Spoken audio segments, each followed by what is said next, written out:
Les Voix de l'APP, le podcast de la préfecture de police. Dans les égouts de Paris. Il existe sous nos pieds un réseau de mystérieuses galeries formellement interdites au public. Les égouts de Paris. Particulièrement inhospitaliers, ces lieux sont inspectés par les agents de la préfecture de police qui y descendent fréquemment. Plongez avec nous dans cet univers surprenant. Paris possède deux visages. L'un est le Paris des cartes postales qui attire des millions de touristes chaque année. L'autre est beaucoup moins reluisant et ses habitants nettement moins élégants. Inconnu de tous, il est rigoureusement interdit d'accès. Depuis le XIXe siècle, chaque rue de Paris possède son double souterrain. Cet immense labyrinthe, long de plus de 2600 km, forme le réseau des égouts parisiens. Ce dédale permet d'acheminer chaque année 285 millions de mètres cubes d'eau usée vers le circuit de traitement des déchets avant leur rejet dans la Seine. Il représente un enjeu majeur de salubrité publique mais aussi de sécurité. Afin de prévenir toute tentative d'intrusion ou d'acte de malveillance, la préfecture de police déploie les policiers de la brigade d'intervention de la direction de l'ordre public et de la circulation. Découvrons ensemble cet univers si particulier et la mission de ses agents, spécialisés dans les interventions périlleuses.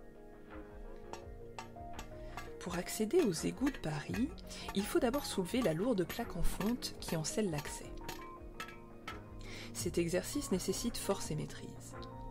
Pour ce faire, les policiers utilisent un T d'égoutier, une sorte de pied de biche, qui permet de faire levier afin de lever la plaque. L'accès ayant été dégagé, les agents suspendent un détecteur de gaz dans le conduit. Si celui-ci ne sonne pas au bout de 20 minutes, cela signifie que les égouts ne contiennent pas de gaz dangereux. Les agents peuvent alors descendre dans les profondeurs. Une fois sous terre, leur mission est de patrouiller dans ces couloirs afin d'y déceler la moindre trace de passage ou d'objet suspect, tout en vérifiant la fermeture des grilles en dessous des lieux sensibles. La fréquence de ces rondes augmente lors d'événements spécifiques ou de déplacements de haute personnalité. Les policiers évoluent lentement, avançant pas à pas, accordant la plus grande vigilance à chaque intersection et à chaque ouverture, afin de s'assurer que personne ne s'y trouve ou n'y est récemment pénétré sans autorisation. Rien n'est laissé au hasard et la moindre anomalie est consignée et rapportée. Plusieurs risques se présentent dans l'obscurité des égouts. Depuis les attentats de 2015, les agents font particulièrement attention lorsqu'ils sont sous terre. Évoluant deux par deux, ils ne relâchent jamais leur attention pour faire face à d'éventuels agresseurs. Deux collègues restent à l'extérieur, prêts à leur porter main forte en cas d'urgence. Jusque-là, aucun incident majeur n'est à déplorer. Il y a également le risque du malaise ou de l'accident. Chaque agent est donc muni d'un détecteur de chute. Si celui-ci se retrouve à l'horizontale, son alarme avertit les collègues en surface qui peuvent intervenir ou appeler les secours. S'aventurer dans un tel univers oblige les policiers de la préfecture de police à prendre de nombreuses précautions, notamment pour faire face aux risques sanitaires. Ils doivent être obligatoirement vaccinés contre la leptospirose, maladie transmise par les déjections de rats, et contre l'hépatite A. Tels des plongeurs, ils s'équipent de toute une panoplie pour assurer leur protection. Casque d'égoutier, muni d'une puissante lampe frontale, masque filtrant pour éviter l'inhalation de gaz dangereux, tenue de protection blanche, paire de bottes et de gants en caoutchouc pour les préserver des morsures de rats.